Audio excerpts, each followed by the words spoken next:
¿Y ustedes sabían que el cáncer de próstata en México es la primer causa de muerte en hombres? Se encuentra con nosotros el doctor Alejandro Cumming, urólogo y especialista en cirugía robótica. Ale, ¿cómo estás? ¿Qué tal? Buenas tardes. Muy bien, Pati, ¿tú? Muy bien, muchas gracias por la invitación. No, a ver, Alejandro, platícanos un poco, porque esto es realmente, yo no sabía que era la primer causa de muerte en un hombre. Así es. El cáncer de próstata. Sí, es sumamente común el cáncer de próstata, no solamente en México, sino en todo el mundo, es común, muy común. ¿Qué es exactamente? El cáncer de próstata, pues es una degeneración de la glándula prostática, y como todos los cánceres, pues es una enfermedad genética que cambian las células y se vuelven malignas estas células, y se desarrolla el cáncer en la próstata, ¿no? Esto pues básicamente por un proceso de degeneración, por la edad. Hoy en día creo firmemente que pues la alimentación, el ambiente, ¿no? Todos los estímulos externos también influyen, ¿no? Y pues es muy común, ¿no? Realmente, como bien decías, es la primera causa de muerte oncológica en nuestro país, ¿no? Entonces es sumamente importante este tema, y más ahora en noviembre, que ya te platicaré del movimiento.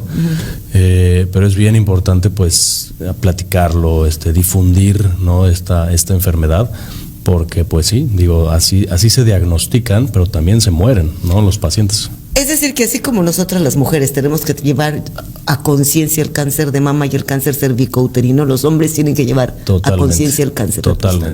Totalmente. Digo, ahorita vamos a platicar un poquito de los números, pero definitivamente tenemos que empezar a hacer una mentalidad, una conciencia mucho más disciplinada en este tema, porque pues sí, los números son impresionantes. ¿A quién les da cáncer de próstata? Pues básicamente a todos los hombres estamos expuestos con el riesgo de tener cáncer de próstata a lo largo de nuestra vida, ¿no? Las estadísticas dicen que 1 de cada 6 hombres va a tener cáncer de próstata a lo largo de su vida, ¿no? Entonces, pues realmente es una estadística muy impresionante. Fuerte. Muy fuerte. Más o menos en México, el 16% de la población en general en hombres va a tener cáncer, ¿no?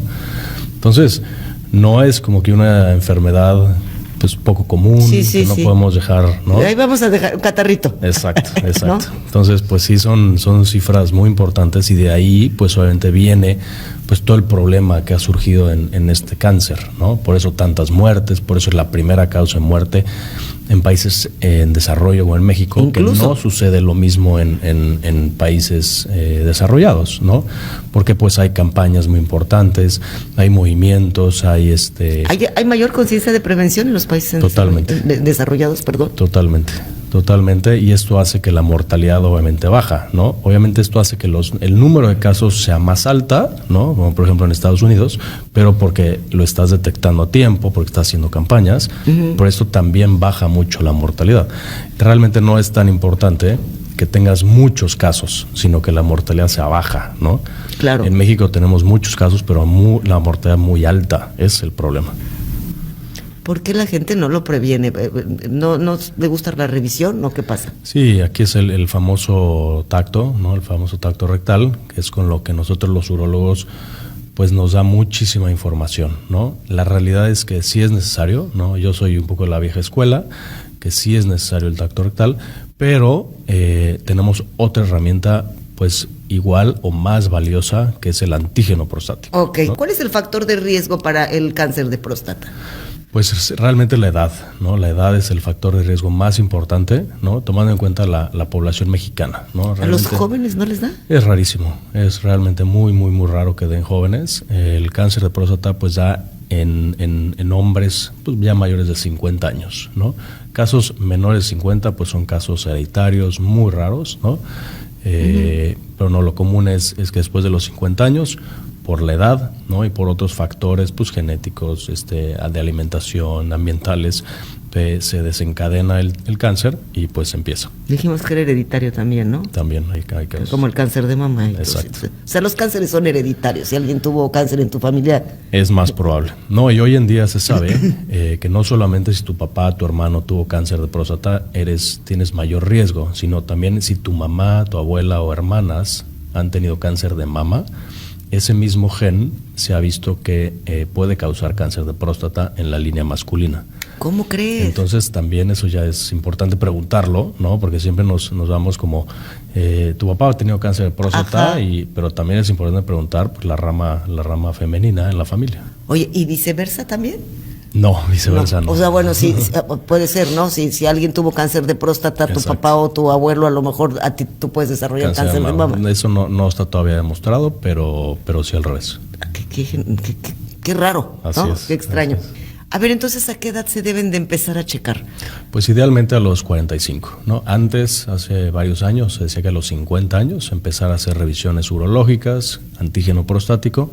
Hoy en día se ha bajado a 45 años para que justamente podamos tener una mayor prevención, ¿no? Si es que hay un paciente con cáncer, pues se puede detectar a mejor tiempo para tratarlo.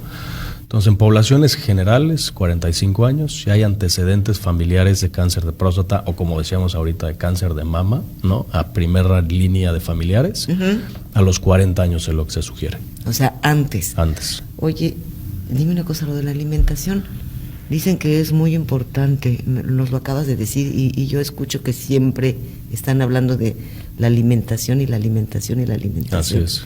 Es que, híjole, antes eran como que los alimentos más naturales, ¿verdad? Exacto. Sí, pues hoy en día los procesos son muy diferentes, han cambiado, y pues seguramente hay veces que no sabemos de qué nos estamos comiendo, ¿no?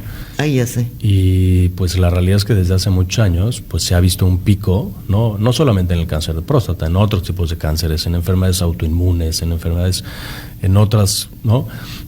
Pues que seguramente están ahí haciendo ruido. Es que el tiempo, ya no hay tiempo.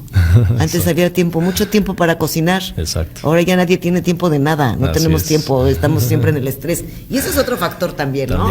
También, el estrés por es un supuesto. factor importante de muchas enfermedades y de los cánceres también. Así es. Sí, el estrés, la inflamación crónica, ¿no? La inflamación crónica es un factor bien importante. Y por ejemplo, enfermedades como la diabetes, ¿no? El síndrome metabólico, donde tu cuerpo está en un estado de inflamación todo el tiempo, ¿no? Entonces eso predispone también, pues por eso la diabetes, la hipertensión, el síndrome metabólico está asociado a tantas enfermedades, porque los pacientes se la viven con ese estado de proinflamatorio, ¿no? Y es un factor de riesgo bien importante. ¿Y eso por qué da? ¿Por estrés también? Así es. ¿Cómo crees? Alejandro, ¿qué cosas vienes a decirme? Oye, dime una cosa. ¿Esos son los síntomas del cáncer de próstata de alguna manera? ¿Hay otro tipo de síntomas? O sea, ¿no te duele? Exacto. Sí, eso pasa? Eso es complicado. Eso es un tema bien complicado porque el cáncer de próstata en etapas iniciales, ¿no? Que es como obviamente lo queremos nosotros detectar, es totalmente asintomático, ¿no? O sea, no da ningún síntoma, ¿no? Porque recordemos que la próstata, pues es un órgano de la vía urinaria, ¿no? Y en tumores muy pequeñitos pues no genera mayor síntoma urinario, ¿no? Entonces, ¿cómo lo detectamos? Pues con el antígeno prostático, con la revisión urológica, ¿no? De ahí es donde podemos nosotros pensar que puede haber un cáncer, ¿no? Cuando el tumor pues ya empieza a crecer y empieza a hacerse más evidente, pues sí empieza con algunos síntomas, pero pues eso ya no es buena señal, ¿no? Lo ideal es agarrarlo siempre en etapas tempranas. O sea, pasa lo que pasa igual con el cáncer prostático como pasa con el cáncer de mama o con el cáncer cervicouterino. Exactamente. Que ya cuando llegas al médico, si tú no te estás checando constantemente, cuando llegas, porque por ahora eso sí que too late, demasiado por eso tarde. la importancia de hacer tus chequeos rutinarios. Yo siempre le digo a los pacientes, digo, ¿cuándo para ti es el mejor momento de hacerlo, no? Pues agarrar todos los eneros a medio año para que se vuelva una rutina. Si esto no se vuelve una rutina, pues va a haber un momento que están a pasar 3, 4 años sin haber hecho un chequeo. Ya sé, y lo dejas, yo no tengo tiempo, y mañana, y volteaste. Exacto. Y ya pasó un año y dices, qué barbaridad. Exacto. Sí, nada más que a veces volteas y ya tienes algo gravísimo, ¿no? Así es. Oye, ¿y cómo se detecta? ¿Qué pruebas? Hablaste un poquito del antígeno. ¿De qué manera podemos detectar? Porque Si yo no tengo síntomas y no me estoy checando, o sea, en el momento en el que yo siento que debo de ir contigo, médico, es porque ya mis síntomas son fuertes, o sea, ya sí están apareciendo síntomas. Pues es que es un tema complejo, porque la próstata no solamente se enferma del cáncer, ¿no? La próstata también puede crecer y genera una hiperplasia prostática, que es una enfermedad benigna, ¿no? Que eso es más común que el cáncer. Que esta sí genera síntomas urinarios. Entonces a veces los pacientes pueden confundir, ¿no?, los síntomas de la hiperplasia, que es benigna, con el cáncer de próstata, y eso hace que vayan a la consulta, ¿no? Pero no necesariamente es por cáncer, ¿no? Recordemos que el cáncer, pues generalmente es asintomático, ¿no? Okay. Entonces, ¿cómo lo hacemos para detectarlo? Pues simplemente con el antígeno, la revisión. ¿Te parece que nos quedemos ahí? Por supuesto. Estamos picados, porque yo creo que hay mucho más que platicar, y ya se nos terminó el tiempo, ¿sí, Ale? Claro. Entonces Pati, mañana contamos con tu presencia para que nos sigas explicando. Él es el doctor Alejandro Cumming, es urólogo, es especialista en cirugía robótica, y bueno, y nosotros nos vamos a un corte y regresamos, no se vayan.